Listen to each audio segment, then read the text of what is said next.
കലാശക്കൊട്ടിന് മണിക്കൂറുകൾ മാത്രം ശേഷിക്കെ പ്രചാരണം പാരമ്യത്തിലാണ്.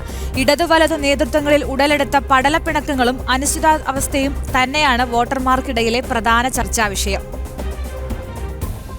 തെരഞ്ഞെടുപ്പ് പ്രഖ്യാപനം പ്രചാരണത്തിന് മുന്നിലേക്ക് വെച്ചത് ചുരുങ്ങിയ ദിനങ്ങൾ മാത്രം. പിന്നെ മുന്നണികളുടെ തിരക്കിട്ട ചർച്ചകൾ, പിന്നാലെ സ്ഥാനാർത്ഥിത്വം പ്രഖ്യാപിക്കൽ. ഇതിനിടെ ഒന്നാം ഘട്ടത്തിൽ തന്നെ മുഴുവൻ മണ്ഡലങ്ങളിലും സീറ്റ് പ്രഖ്യാപിക്കുമെന്ന ഇടതു വലത് നേതൃത്വങ്ങൾ സുധാകര തർക്കത്തിൽ തട്ടി ഉലയുന്ന കാഴ്ചയ്ക്കാണ് രാഷ്ട്രീയ കേരളം സാക്ഷ്യം വഹിച്ചത്. സമയം പാഴാക്കാതെ എ ക്ലാസ് മണ്ഡലങ്ങളിലടക്കം സ്ഥാനാർത്ഥികളെ ഉയർത്തിക്കാട്ടിയായിരുന്നു BJPയുടെ സർജിക്കൽ സ്ട്രൈക്ക്. പാളയത്തിലെ പടയ്ക്ക് ആദ്യം വെടിമുഴങ്ങിയതാകട്ടെ കോൺഗ്രസിനകത്തു നിന്നും. സീറ്റിലെന്നറിയിച്ചതോടെ സ്വതന്ത്രനായി മത്സരിക്കുമെന്ന് വിമത ശബ്ദമുയർത്തിയ സുധാകരനെ ഹൈക്കമാൻഡ് ഒടുവിൽ മൂക്ക് കയറിട്ടപ്പോൾ ഇടതുപാളയത്തിൽ നിന്ന് ചാടിയുള്ള G. സുധാകരന്റെ ചുവടുമാറ്റം KC വേണുഗോപാലിനും കൂട്ടർക്കും കൈകൊടുക്കുന്നതാണ് പിന്നീട് കേരളം കണ്ടത്. G. സുധാകരനെതിരെ പിണറായി വിജയൻ പ്രയോഗിച്ച ചെറ്റത്തരമെന്ന പദപ്രയോഗത്തിന് സൈബർ സഖാക്കളുടെ വ്യാകരണ ക്യാപ്സുകളുകളും മേമ്പൊടിയായി എത്തിയത് കേരളം മറക്കില്ല. ശബരിമല സ്വർണ്ണക്കവർച്ചയിൽ പ്രതിരോധം തീർത്ത് വികസന വിഷയം മാത്രം പറഞ്ഞു നടന്ന മുഖ്യമന്ത്രിക്ക് നേരെയും പൊതുവേദിയിൽ നിന്ന് ചോദ്യമുയർന്നതും ഈ തെരഞ്ഞെടുപ്പ് പ്രചാരണത്തിലെ കാഴ്ചയായി മാറി.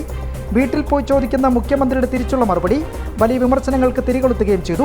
BJPയെ പ്രതിസ്ഥാനത്ത് നിർത്തിയുള്ള ഇടതു വലത് ക്യാമ്പിൽ നിന്നുയർന്ന ഡീൽ ആരോപണവും ഈ തെരഞ്ഞെടുപ്പിൽ തകർന്ന് തരിപ്പണമായതാണ് മറ്റൊരു കാഴ്ച.